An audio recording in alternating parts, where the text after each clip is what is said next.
আমাদের ভেতর অনেকের সাথে এমন কিছু ভয়ঙ্কর ঘটনা ঘটে যায় যার ব্যাখ্যা সে কোনোদিনও খুঁজে পায় না।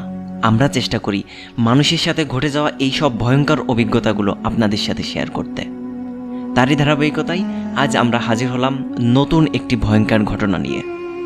ঘটনাটি আমাদের সাথে শেয়ার করেছেন নড়াইলের রুবেল ইসলাম ভাই। আমি এখন ঘটনাটি তার মতো করেই আপনাদের সামনে উপস্থাপন করব। ঘটনাটি ঘটেছিল 1995 সালের বৈশাখ মাসে। তখন আমি ক্লাস 8-এর ছাত্র। প্রতিদিন আমি আমার বন্ধু পলাশের সাথে আম কুড়াতে বের হতাম। যদিও বা আম তেমন একটা পছন্দ না, কিন্তু আম কুড়ানোটা আমাদের কেমন যেন একটি নেশায় পরিণত হলো। প্রতিদিন সকালে ঘুম থেকে উঠে বিভিন্ন গাছের আম কুড়াতে আমরা একটি আলাদা আনন্দ খুঁজে পেতাম এবং অন্যান্য বন্ধুদের সাথে পাল্লা দিতাম যে কে কয়টি আম কুড়াতে পেরেছে। একদিন রাতে বেশ ঝড় বৃষ্টি হলো।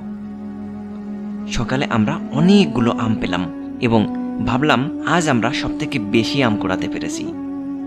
কিন্তু আমার অপর দুই বন্ধু যারা আমাদের সাথে পাল্লা দিয়ে আম কুড়ায়, তারা আমাদের থেকে অনেক বেশি আম পেয়েছে, কারণ তারা আজ ভরত ঠাকুরের আমের বাগান থেকে আম কুড়িয়ে এনেছে।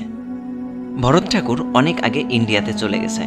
তার অনেক বড় একটি আমের বাগান আছে, কিন্তু সেই বাগানে খুব বেশি একটা মানুষ যায় না, কারণ আম বাগানটিতে অনেক বড় বড় আমের গাছ এবং আশেপাশে ঘন জঙ্গল আর ভাঙাচোরা বাড়ি।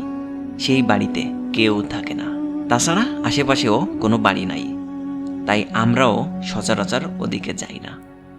একটু বলে রাখা ভালো, আমাদের বাড়ি থেকে ভরত ঠাকুরের বাড়ি যেতে সামনে একটি রাস্তা, তারপর একটি খাল এবং খাল পার হয়ে বড় একটি মাঠ, এবং সেই মাঠের ওই পারে ভরত ঠাকুরের আমবাগান। যেহেতু ওরা ভরত ঠাকুরের আমবাগান থেকে অনেক বেশি আম পেয়েছে, সুতরাং আমি আর পলাশ ঠিক করে ফেললাম যে আগামীকাল আমরা ভরত ঠাকুরের আমবাগানে সবার আগে আম কুড়াতে যাব। এবং আমি পলাশকে বললাম, তুই আগামীকাল আজান দেওয়ার একটু পর ভোরবেলায় চলে আসবি, এসে আমাকে ডেকে নিয়ে যাবি। যে কথা সেই কাজ। পরের দিন সকালবেলায় পলাশ এসে আমার দরজায় নক করল। আমি ঘুম থেকে উঠে দেখি পলাশ বারান্দার সামনে দাঁড়িয়ে আছে। চারিদিকে বেশ আলোয় আলোকিত হয়ে গেছে। ও আমায় বলল, একটু দেরি হয়ে গেছে, তাড়াতাড়ি চল বলে হাঁটা শুরু করলো। আমি ওর পিছু পিছু হাঁটা শুরু করলাম। একটু দূর যাওয়ার পর আমি খেয়াল করলাম আজ পলাশ আমার থেকে দ্রুত হাঁটতেছে এবং অন্য দিনের মতো আজ সে আমার সাথে গল্প করতেছে না। আমি ভাবলাম ও বেশি আম কুড়াবে, সেজন্য আগে যাওয়ার চেষ্টা করতেছে। তাই মনে মনে একটি দুষ্টু বুদ্ধি চিন্তা করলাম যে হঠাৎ করে দৌড় দিয়ে আমি ওর সামনে চলে যাব, এবং হঠাৎ করে দৌড়ও দিলাম। কিন্তু আমি ওর আগে যেতে পারলাম না। ঠিক আগে যতটুক দূরে ছিলাম, আমি দৌড় দেওয়ার পরও ততটুক দূরেই ছিলাম। আমি বিষয়টা বুঝতে পারলাম না যে ও কি করে বুঝলো আমি হঠাৎ করে দৌড় দিব। আমার মনে খটকা লাগলো এবং আবারও দৌড় দিলাম। কিন্তু সমস্যাটি হলো, আমি যত দ্রুত দৌড়াই ও ঠিক তত দ্রুত দৌড়াই, এবং আমি আস্তে দৌড়ালে ও আস্তে দৌড়াই। আমার আর ওর দূরত্ব সবসময় প্রায় একই রকম। যদিও বা আমি একটু ঘাবড়ে যাই, কিন্তু তখন পর্যন্ত ভয় পাইনি। ভাবলাম ও আমার পায়ের শব্দ শুনে বোঝা যাচ্ছে আমি দৌড়াচ্ছি। যদিও বা মনের ভিতর অনেকগুলো কোশ্চেন ঘুরপাক খেতে লাগলো, এবং আমরা প্রায় ঠাকুরের আমবাগানের কাছাকাছি চলে আসলাম। ঠিক তখনই আমি একটি বিষয় লক্ষ্য করলাম যে মাটিতে আমার ছায়া দেখা যাচ্ছে। কিন্তু ভোরবেলাতে অন্যদিন তো আমার ছায়া দেখা যায় না। তখন আমি আকাশের দিকে তাকালাম এবং দেখলাম আকাশে পূর্ণিমার চাঁদ। গ্রামের মানুষ হতে আমি একটু জানি যে মাসের কোন সময়ে রাতের আকাশে চাঁদ কোথায় থাকে। তার মানে এখন তো মধ্যরাত।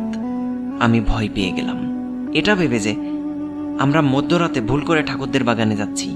জ্যোৎস্না রাত হয়, মনে হচ্ছে সকাল হয়ে গেছে, কিন্তু এখন মধ্যরাত। তখন আমি পলাশের দিকে তাকালাম এটা বলার জন্য, কিন্তু দেখতে পেলাম ওর কোনো ছায়া নেই।